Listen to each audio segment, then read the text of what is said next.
You guys really know what they're doing? Puts the pressure on. Okay, am I up? All right. Is the monitor okay for you? I think so, yeah. Levels? Okay. Hello.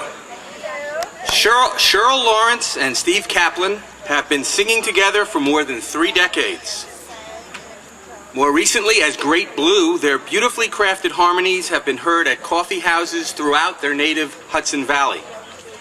They have also sung at Clearwater's festivals as members of the Sloop Singers and on their own. Their eclectic musical sources include Kate Wolf's haunting ballads, home-crafted songs, and songs echoing the environmental messages and cautionary tales that they've heard here. Please give a listen to Great Blue. Good afternoon. Thank you very much. Thanks, Mike. A little more vocal in the monitors, please. A little more, yeah, that would be good. How many of you are retired and still working? Any of you retired and still working? Well, I thought it was a kick in the head to have to do that, but I want to thank Si Kahn for giving us the reason to be working other than the money. This is a Si Kahn song.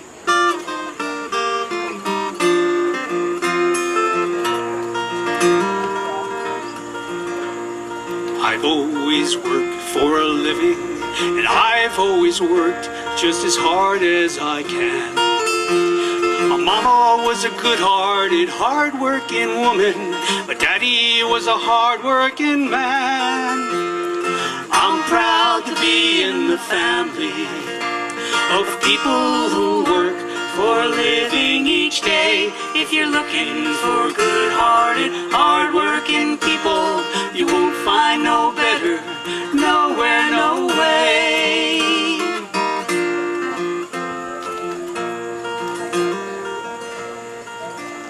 There were good times, lean times, some in between times. You don't know when hard times will fall. Sometimes there was plenty of meat on the table. Sometimes there was nothing at all.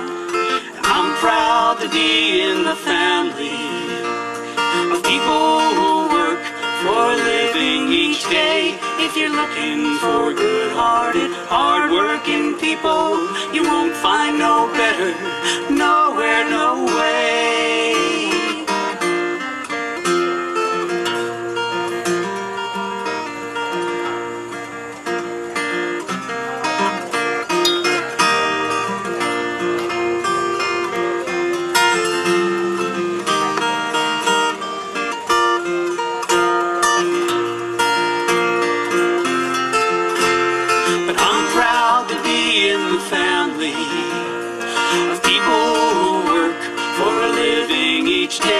If you're looking for good-hearted, hard-working people, you won't find no better, nowhere, no way.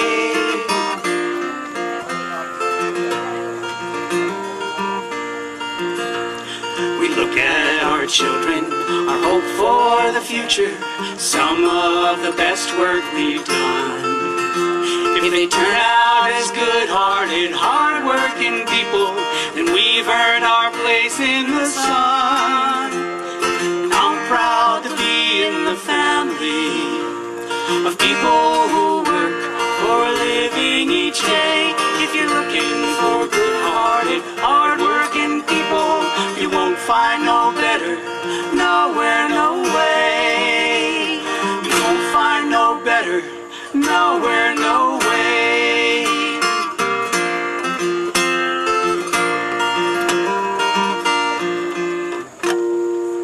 Thank you.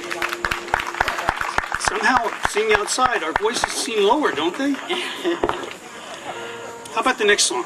Okay, well, it's August, and there are probably many historical events being celebrated or remembered. It would probably be the better way of saying it.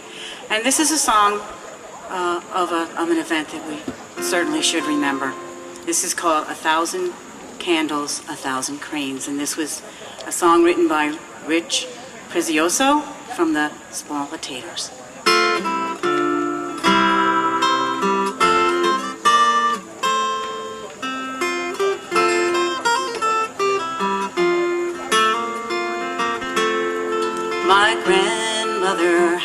had 3 sons. She dreamed about her children's children. But then in 1941, only one son would see the war end. Joseph died marching in Bataan, Frank on the sands of Iwo Jima. The day the bomb destroyed Japan, she thanked God and Harry Truman. She blamed the godless Japanese for having crushed her sweetest dreams. 1,000 candles for my sons, every day I will remember. In Illinois, far from her past, Miss Nakamura still remembers. She was 6 when she saw the flash that turned her world to smoke and ashes.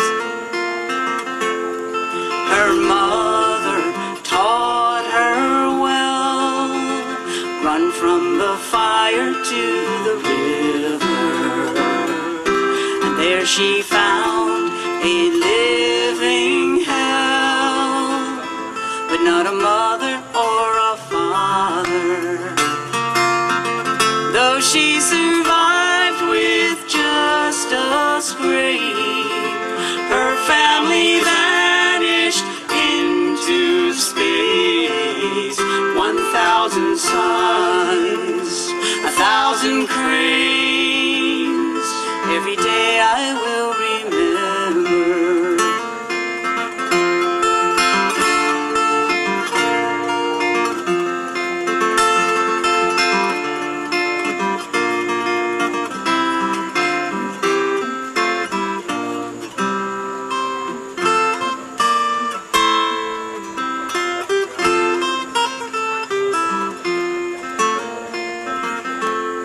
My grandmother had 3 sons. She never dreamed she'd have a daughter. But at the age of 81, she met a nurse named Nakamura. It was a question only meant to make some talk and pass the hours, about a picture by the bed, a photograph of 2 young soldiers. They traded anger stored for years, slowly melting into tears. 1,000 candles, 1,000 cranes, every day I will remember. I have a picture in my mind of 2 women slowly walking. August 6th, 1985, walking to church to light a candle. And they once asked me to explain why grown men play such foolish games. 1,000 candles, 1,000 cranes, every day I will remember.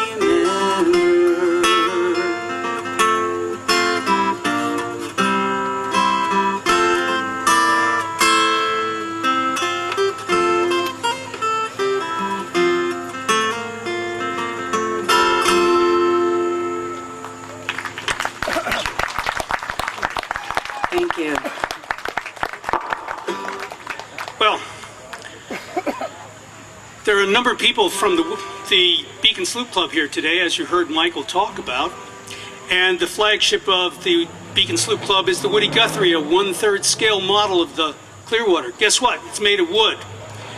And in 1988, we were bringing materials out to the Woody Guthrie so that Pete Seeger and Tal Rodriguez, his then 16-year-old grandson, and 2 other guys and I would be going up to Coxsackie on the Woody Guthrie to help the sailors of the Clearwater.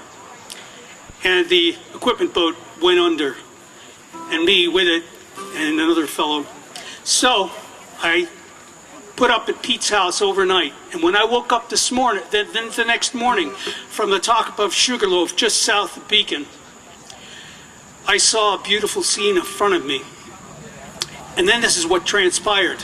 Imagine Pete Seeger as captain of the Woody Guthrie in 2 feet, 3 feet, 4 feet, 2 feet, 0 feet of water on the bow of the Woody.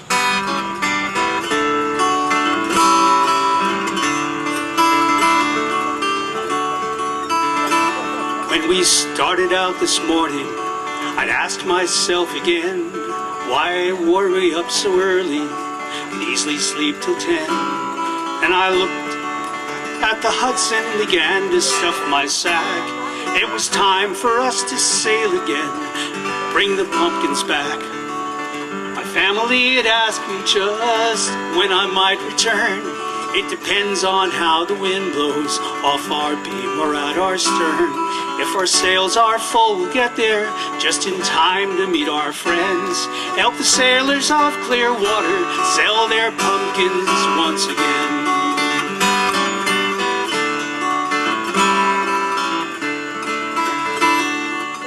At first the distant mountains stood ablaze with autumn's light.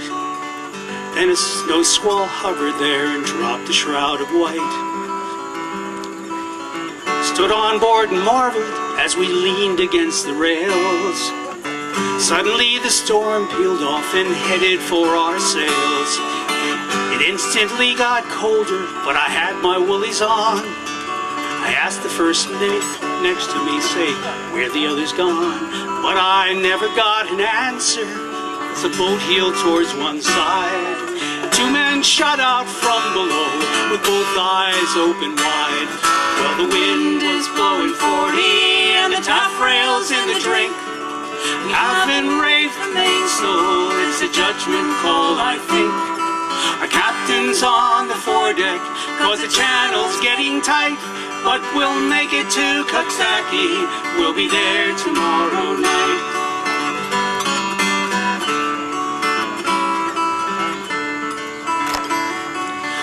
Never sailed in heavy weather like this before. I was making mental measurements, distances to shore.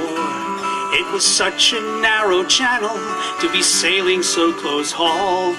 I began to sing the sailor's prayer, then the first mate called.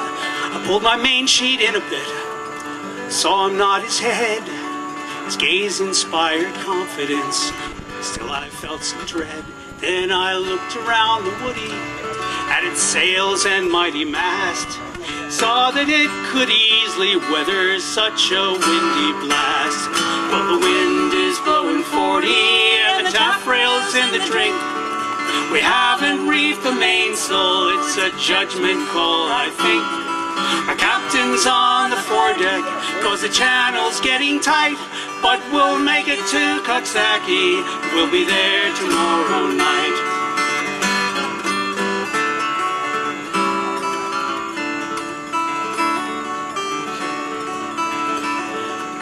The wind is well left abruptly, we're rowing with the tide. And I'm thinking of the secret reasons we're going for this ride. There's such a sense of timelessness while on this wooden boat, as if the 19th century not sounded its last note. There are 3 sloops of the Hudson rolling up this river grand, bringing pumpkin songs and stories to the people of this land. And with us come musicians with this message loud and clear. Come help the sloop Clearwater, save the river we hold dear. Well, the wind is blowing 40 and the taffrail's in the drink. We haven't reefed the mainsail, it's a judgment call, I think.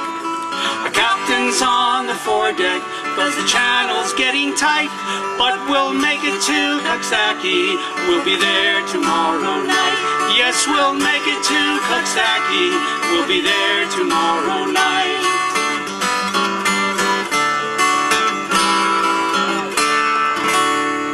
Thank you very much.